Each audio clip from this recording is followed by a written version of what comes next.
সম্মানিত এলাকাবাসী, আসসালামু আলাইকুম ওয়া রাহমাতুল্লাহি ওয়া বারাকাতুহু। সম্মানিত এলাকাবাসী, আমি আজকে আবারও আসছি ঢাকা মেডিকেল। আমাদের কুমিল্লা চৌদ্দগ্রাম উপজেলার কাশীনগর ইউনিয়নের শাহপুর গ্রামের কাঠমিস্ত্রি কাউসারের মেয়েকে দেখতে আসছি। দর্শক, আপনারা দেশ ও প্রবাসের দানবীর মহৎ ব্যক্তিরা যারা আমার কাছে আর্থিক সহযোগিতা পাঠিয়েছেন, সেই আর্থিক সহযোগিতায় আমি কাইফার 2টা অপারেশন করাইতে সক্ষম হয়েছি।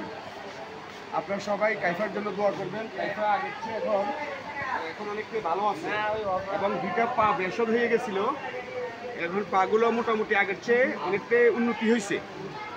তো দর্শক, আপনারা সবাই কাইফার জন্য দোয়া করবেন। আর আপনারা যারা কাইফার জন্য আর্থিক সহযোগিতা পাঠিয়েছেন, আপনাদের জন্য আমরা দোয়া করি মন থেকে। আল্লাহ যেন আপনাদেরকে হেফাজত রাখে। কাইফার বাবা কাউসার, এই যে মনে করো তোমার মেয়েটা এখন আগের চেয়ে অনেক ভালো আছে, মোটামুটি সুস্থ হয়েছে, তুমি কতটা মানে তোমার কেমন লাগতেছে? কেমন? অনেক ভালো লাগতেছে। আমি সবাই সবাই সুখে শান্তিতে থাকুক, সবাই প্রতি আমার দোয়া রইল। আমার মেয়ের জন্য সবাই দোয়া করে। আমার মেয়ের আমি যে সময় বাড়ির থেকে গাড়ি তুলেছি, আমি আশা করিনি আমার মেয়ের কিন্তু আমার যাক, আমার মেয়ে সুস্থ যাবে, বাড়িতে ভিত্তি আছে আমার এটি। আর সেলিম ভাই আমার জন্য অনেক কষ্ট করছে। সেলিম ভাইয়ের কারণে মানে সবাই দেখতে পাইছে ভিডিওটা। সেলিম ভাই আমার অনেক অনুদান লয়ে দিচ্ছে, ঠিক আছে। ভাইয়ের জন্য এরকম করে না, ঠিক আছে।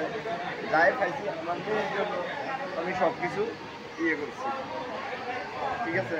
সবাই আমার জন্য আমার মেয়ের জন্য দোয়া করবেন। আমার মেয়ের জন্য আল্লাহ সুখে রাখে। আর আপনাদের জন্য আমি দোয়া করি, আমি সারা জীবন দোয়া করব।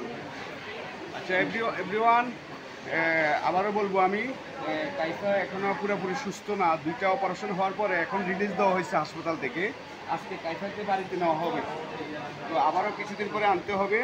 তো কাইফার 2টা মেরুদণ্ডর অপারেশন এবং তার পায়ের যে পরিস্থিতি আপনারা দেখতে পারতেছেন, আমি যদি একটু দেখাই। কাইফার জন্য আপনারা সবাই যার যার অবস্থান থেকে সাধ্য অনুযায়ী কিছু সহযোগিতা করবেন। মানুষ মানুষের জন্য, মানবতার জয় হোক। All viewers.